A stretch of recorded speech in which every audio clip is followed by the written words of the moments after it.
Yeah, welcome to the podcast 3 in the chain of 5 podcasts, that we have lined up with Arvind, who is joining us from Chicago, Sanjukta, who is joining us from Toronto, and Mehek, who is joining us from Delhi. Hi to all three of you, and how you all three of you are doing, Sanjukta, Mehek, and Arvind. And I'm Thank you doing for great. the. Sorry. Yeah, Sanjukta. Arvind, No, you no, go ahead. You go ahead. Thanks for the invite, Manhar. It's a happy place to again be here with everyone. So looking forward to this session. Yeah, thank you. And how are you, Mehek? Good, Manhar. How are you? We are very Yeah, excited about today's podcast. So, yeah, yeah, very, thank you so much for inviting us. my pleasure. And Sanjukta, how are you doing? I'm From doing great. For a change, I have nice weather. It's not raining. It's not cold. Yeah, A girl can't great. ask for more. And we're really excited to talk about our new podcast today. Thanks for having us. Yeah, thank you. Yeah, so let us move to the subject of the podcast, and I will address my first question to Arvind. Arvind, I would like you to recap the last podcast and explain why monitoring and evaluation is important. And in doing so, Arvind, I would like you to explain what is monitoring and what is evaluation before I switch to the next question. Yeah, Arvind. Sure, Manhar. So I think in monitoring and evaluation, we discussed was in the context of development sector projects, right? Yeah. And by monitoring, we mean you broadly all the activities that go into the process of monitoring the implementation of a project. So it could be from the ideation stage up until the final implementation stage. Uh, and evaluation pertains to actually evaluating whether a program is working or not. So unlike monitoring where you are like making sure that the implementation is going well, Mhm. evaluation is more about given how it was implemented, is it actually benefiting the people it is supposed to benefit? So in Mm. the last podcast, we dove a little bit deeper into how monitoring and evaluation is done on a day-to-day basis. For example, Mhm. we spoke about how different frameworks like theory of change and logic framework analysis are being used to do Yeah, the monitoring process, yeah, and how we use randomized experiments when it is affordable and when it is doable yeah, to evaluate a particular program's effectiveness without any kind of bias. yeah. And so that broadly defines, that briefly defines what monitoring and evaluation is. Okay. So, Mike, I would like you to come in now. And given that Arvind has, given the contextual background of what monitoring and evaluation is, I would like you to give some insights on the general trends that we have observed in M&E in India versus global picture. Yes, ma'am. Sure. I don't know how much I'll be able to give you the global picture, but definitely will be able to share some of my experiences of working in India here. Mhm. So overall, it's definitely a growing field. More and more funders are starting to ask for data and impact numbers. Right? A Mhm. lot of your funding is connected to that. You also have independent organizations like JPAL and 3IE who are independent evaluators that Mhm. charge a hefty amount to help these organizations with their monitoring and evaluation. And I think what we're seeing as a general trend is that depending on the scale and complexity of a program or an Uh-huh. organizations spend anywhere between 5 to 25% of their budget on monitoring and evaluation. Okay. For larger organizations, what we see is that they're able to afford these organizations like JPAL. But for majority of the organizations, they depend on their own in-house program teams to do the M&E, right? Mhm. Other trends that we also see is that more and more technology is starting to get leveraged within this space where data management, data collection, there's tech adoption to manage those kind of components. And Mhm. I think majority of the costs that are there are mostly your personnel and tech costs. Okay. I think what we're seeing is that 80% of the money that is being spent is largely on data collection, and the rest of it, of course, is being broken down into the various other components of monitoring and evaluation. Okay. Mike, one question that I have in mind is that 80% of the amount that is spent on data collection, isn't that too large a number? Or that sort of is, See, the thing is, considering the fact that majority of our programs that are happening across rural and peri-urban India, collection of the data from different geographies, which require local personnel salaries, which require travel, all of this is what sort of adds up to that high cost. That's where actually tech is starting to play a critical role. But considering how large our country is, it is very much an appropriate allocation. Okay. Okay. Yeah. Thank you for explaining that. So, given that the subject of the podcast is monitoring and evaluation, I would like Arvind, to come in very briefly here and, talk about 4 myths, which will be the subject of discussion in the sense that I will throw each of those myths to each one of you. And, I would like you to explain those myths. But before I do that, I just want Arvind to very briefly, give a background of what those myths are. Arvind. Sure, Manhar. To start with, I think the 4 myths are basically trying to help us understand what are the presumptions that people working in the development sector make that leads to unexpectedly many structural issues that we observe in the sector. Even though these issues look disconnected with each other, the 4 myths basically try to figure out, in what way do they converge, basically. So, for example, the 4 myths that we want to talk briefly about today are first, that monitoring and evaluation are separate components in a social project's life cycle. Okay. And the second myth we want to talk about is that monitoring and evaluation is meant for reporting purposes to the funders or other stakeholders, and not for learning predominantly. Yes. And the third myth we want to talk about is currently people assume that conducting randomized experiments is the statistically most rigorous way to evaluate a program. Yeah. But it is not necessarily so. So we'll dive a little bit deeper into that. Yeah. And finally, the assumption that in order to do trustworthy, reliable evaluation of the program, we need a external third-party organization or consultant to be able to do so. So those are broadly the 4 myths that we'll talk today. Yeah. Thank you, for giving a very brief peep about about the 4 myths. So Arvind, the first myth, I would like you to come in now. And so the first myth is monitoring and evaluation are separate components of the social program.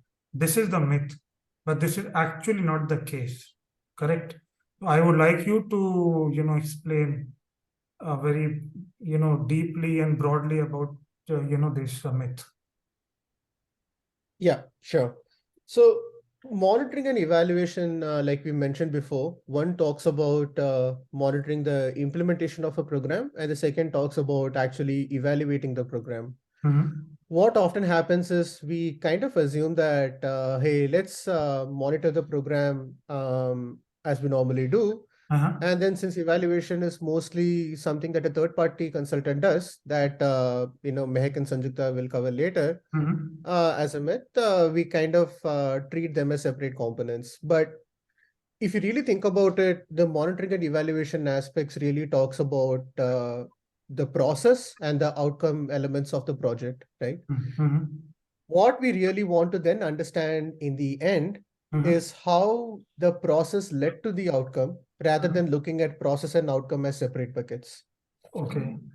So what do we mean by that is, what kind of data do you collect during monitoring that helps you in the evaluation, even when there is no third-party consultant, even when there are no resources to do like a separate evaluation randomized experiment?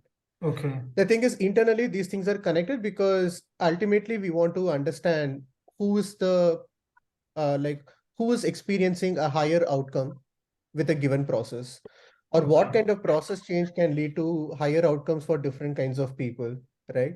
Okay. Who is benefiting the most, who's benefiting the least. Okay. So when we really sit and talk about it, these are very interconnected elements.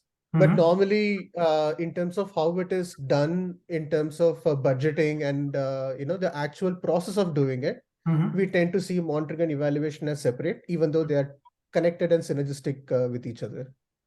Yeah. So what I sort of understand is that they have to occur simultaneously. Both have to go on, at the same time, right? They have to, because unless you understand the process by which your program leads to the particular outcome of interest, it's very difficult to make your program adaptable and flexible when unexpected issues arise in your project, or maybe some other problem comes for your beneficiaries in the next year or in the subsequent years. So I think these two happen simultaneously, not just in terms of the work, but also in terms of the thinking process. You always think about monitoring and evaluation as one big process rather than two different processes. Okay. Okay. So that sort of, sums up that monitoring and evaluation have to, occur simultaneously. So we, come now to the second myth, and I would like Mehek to come in, and talk about the second myth. So the second myth is that monitoring and evaluation is meant for reporting and not learning, right? So Mehek, yeah, why don't you talk about the second myth? Sure. Thanks, Manar. So I think what I've observed is that mostly now people are collecting data and are reporting impact numbers. So they're only looking at indicators which are your outcome level indicators, right? But what's happening is that now more and more programs that are large scale require multiple funders. And like, for example, if I was just to take my own example of a previous program that I worked on, we had 3 different funders. All of them wanted to measure their own indicators so that they could use it for their early overall reports, right? For example, one person, it was a spoken English program, one person wanted to see that, oh, is tech something that can be leveraged to learn English? Somebody else wanted to understand, oh, how many girl children are, being able to speak in English? Third person wanted to see, okay, have they understood liberal ideas or not? So when you end up collecting data and when you reduce monitoring and evaluation to something which is only meant for reporting, what ends up happening is that you end up collecting data points which are which don't really tell you what exactly happened in the entire program, like what led to that impact, right? So like what I feel is that like this is a myth that I want to be able to break, that monitoring and evaluation is meant for reporting. Truth is that monitoring and evaluation is meant for learning, because our purpose is to create impact. So if I want to create impact, I also want to learn what within my activities led to that impact, right? It's primarily a feedback process. So monitoring and evaluation in my head should primarily be a feedback process to identify the strengths and the weaknesses of a program. It is ideally a way to understand what is impact, why that impact took place, what led to, for example, what led to an improvement of a math score. Was it the teacher pedagogy or was it an after school center that led to children learning better? Okay. Right? Yeah. And in order for us to do this, we have to be able to actually look at that causal process by which an outcome is achieved. We have to look at our activities and see how is it that these activities are connecting to our impact. Without that, we won't be able to actually look at strengthening our impact further. Okay. And so one issue is that these projects are funded by multiple funders. Is that correct? Correct. Yeah. So a natural sort of, question would be, does multiple funders funding it complicate, the end objective that, people that are working on the ground are looking at, right? So I think if the multiple funders are funding a project, that's not a problem. But the problem happens when all of them have different indicators of data that they're collecting. because when you have such multiple indicators of data, it becomes a costly affair. And somewhere, the data that you need to collect for learning gets sidelined, Okay. right? Yeah, but we were still fine. I mean, at least we weren't being pushed by, multiple funders to do an RCT, and we were actually quite okay on that. Okay. Okay. So that, sums up, the second myth. So I come now to the third myth, and I would, like Sanjukta, to come in now. And so the third myth is that randomized control trial is the only statistically regressed method for evaluation. This is the myth, and I would like Sanjukta, to, give her thoughts on this. Yes, Sanjukta. Hey, thank you, Manhar. And thank you guys for taking up the other myths. Yeah. Well, you really summed it up well and had a really nice phrase for the myth. So I think everybody here understands RCTs, and it's how we all love a good RCT. It's like there's a truism that RCTs are the gold standard of program evaluation, which implies they should always be used to evaluate nudge interventions, like you're just giving a nudge and see what happens. Yeah. But what we forget that RCT, like any other method of evaluation or data collection or nudge interventions, can have some cons. So some of the cons which I feel like we overlook, I could be listed like that. So one is RCTs are not always feasible. Okay. For instance, like if you're doing a randomized control at school, in a school at an individual level, that's not always possible, right? School interventions often happens at the classroom level. Yeah. Even if you're not doing it at a classroom level, for instance, like one teacher is getting trained. So like we have two maths teacher in a school, one is getting trained and the other not. You cannot expect that the kids are not going to talk to each other, right? They will be talking, there will be spillover effect. And in that case, the whole idea of the RCT kind of fails. Yeah. Then the next con that we hardly ever talk about is the ethical question. Okay. It's not always ethical. For instance, if we are running a program, like let's just stick to the school example. If we're running a program where kids even if we're doing it at a school level, kids at that particular school level are being given extra extra support, that if they get a certain amount of GPA or certain percentage in class 12th, then they will be giving a scholarship to go to college. Yeah. So let's think about that. And what if and then you're comparing how those kids perform to another school who's not given this opportunity, where the same set of people, kids with the same kind of social and economic issues that they're fighting with. So this is an ethical problem that you're faced with. And obviously the ethical problem kind of expands when you move to other topics like clean water or health and all. Yes. Then, so leaving those aside, now let's talk about the methodology of RCTs. Now that has some limitations, which is like, it's very important to see that that your sample size is not too small. Okay. You cannot do an RCT with just like, say 10 people, you have 10 on this side and 10 on that side and say, oh, I'm done. You can't do that, because statistically, it will not give you a consistent result or an unbiased result. Yeah. Then second, it's really hard to find a poor control group. Sorry, it's really hard to find a really pure control group.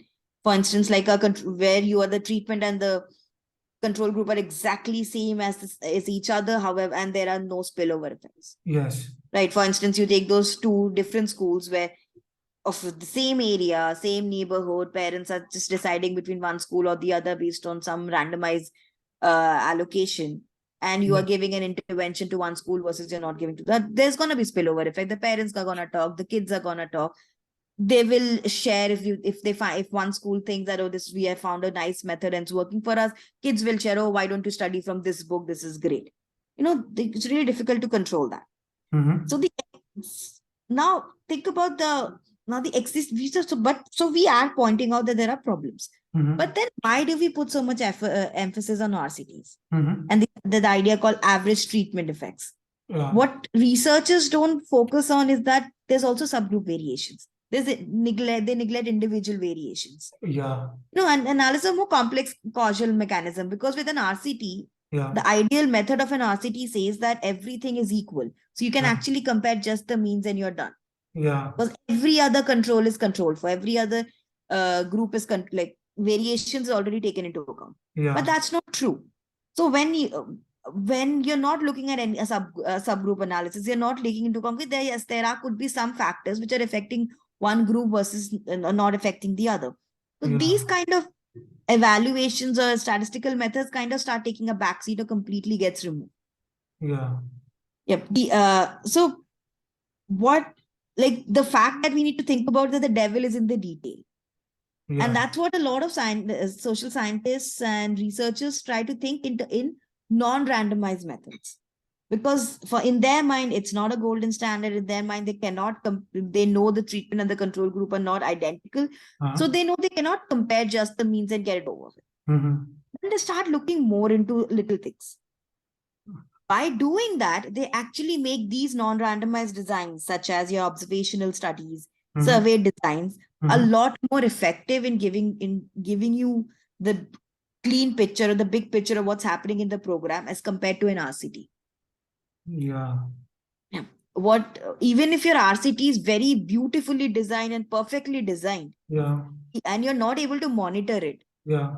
well, or you're not able to evaluate at a like you to like check it at important points and ensure that your the two groups are separate and all these things, you're not able to do that, your RCT will again fail. But you don't realize that up till like very end. Yeah. So with observational survey designs, you're more vigilant. With RCTs, you're not that vigilant. And well, the reasons for being more vigilant for observation study and survey design is that, which is not the golden standard. That's also not right. Yeah.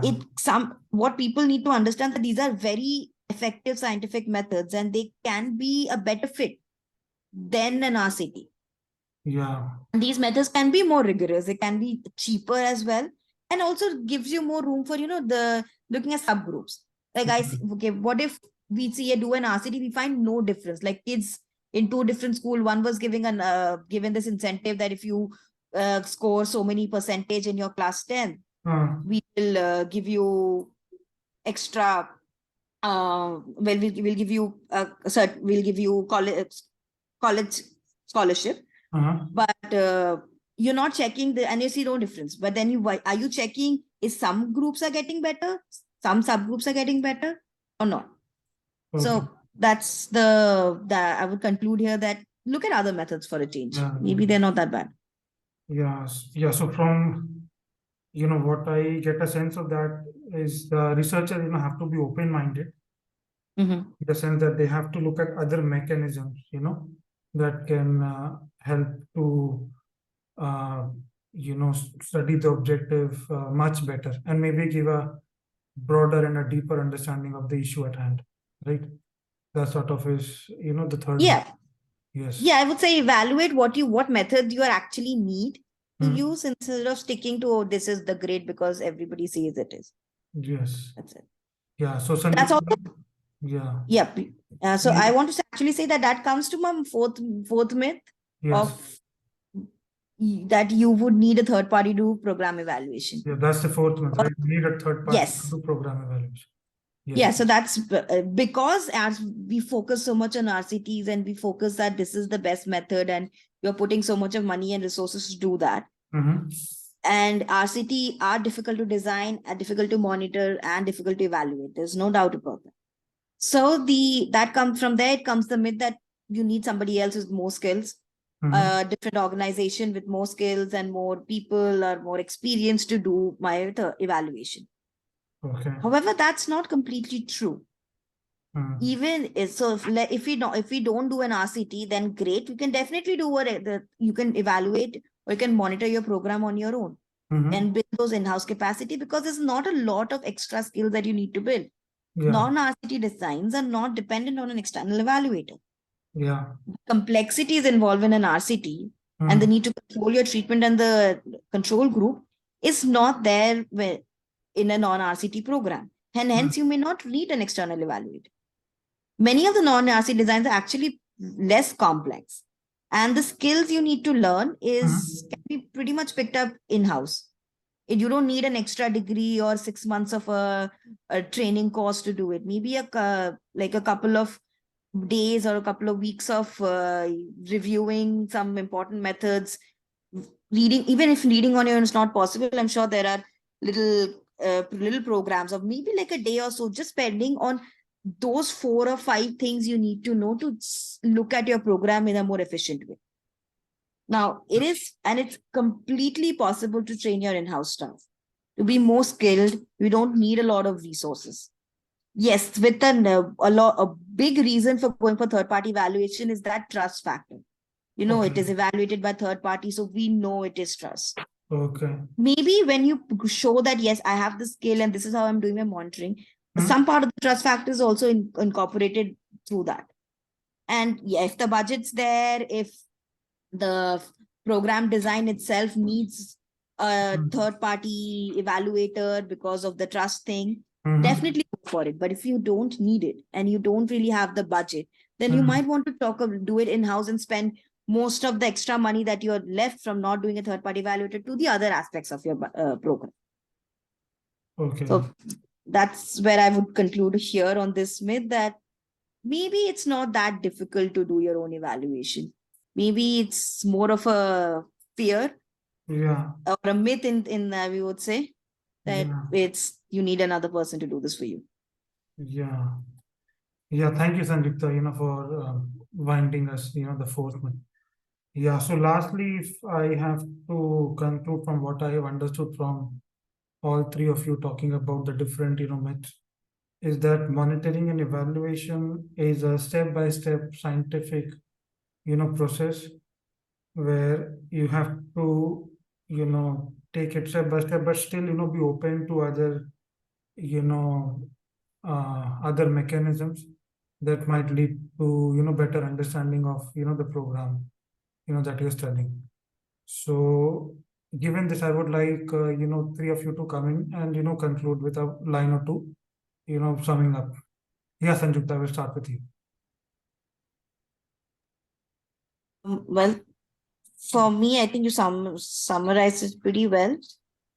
Maybe a 1 or 2 points that I would want to add here is that try to look at M&E as more of your part of your program and not something to be feared for or to be afraid that, okay, M&E will tell me everything that I did wrong. So that fear, if the people who are working on it or who are involved in it can take it out and even just incorporate it as your daily habit, like get up in the morning and just check everything's going well. Yeah. I think even then a lot of your monitoring is taken care of. Okay. You don't really need an extra information, like time and allocated to get it done. So that would be my 2 cents on the topic. Yes, Mehek, I would like you to, comment with your last, comments about this. Sure. I think overall the point that I want to make is that, the nonprofit sector is not heterogeneous. I mean, it is very, very complex and diverse, right? It is, so it's important for any organization to sort of choose their M&E processes depending on where they are in terms of their journey. Some will be a startup, some will be very mature, some will have large scale projects, some will have smaller ones. So there is no one way of doing M&E. Yeah. I think that's the larger, I would say, takeaway that we can have end with. Yeah. Arvind, I would like you to come in now and, just give your last final comment on this. Yeah, Manar. So I think if you really look at the last 3 podcast discussions, right, I mean, including this one, what we basically want to say is that the processes and outcomes are connected with each other when it comes to our intention to improve the social conditions or solve a social problem. Yeah. And a lot of the criticisms that comes across to the development sector in terms of, hey, we are not seeing rigorous evidence on your program impacts, scientifically speaking, right? Or that, there are data issues and then a lot of quality control problems, etc. And we are unable to look at the impact of development sector at a sectoral level. Yeah. without sufficient evidence, on these projects. Yeah. What we basically try to clarify today, I think, is that one, not everybody can afford to do the kind of rigorous evaluation that people think is possible today Yeah. in the form of randomized experiments, right? Yeah. We really want to ensure that rigorous scientific monitoring and evaluation is being done even the small to medium scale organizations. Yeah. And the myths today are basically what we think is the wall that mentally separates small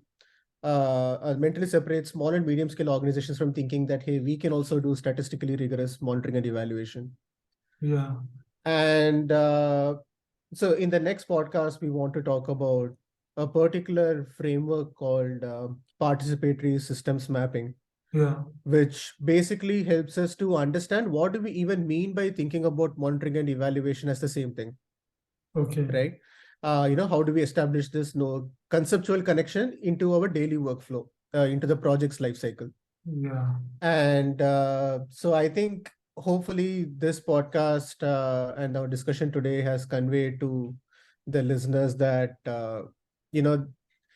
we have to unlearn some of the assumptions we have Yeah. in the development sector when it comes to monitoring and evaluation and how that information feeds back into the organization's decision making. Yeah. But that's, I think, my final point. Yeah. Thank you so much, Arvind, for summing it up in a very, nice manner. Yeah, and thanks to all three of you. I actually enjoyed the discussion and, learned a thing or two about, what monitoring and evaluation is. Yeah, thank you so much, all three of you. Thanks, Mehek. Thank you, Malhar. And thanks, Sanjukta.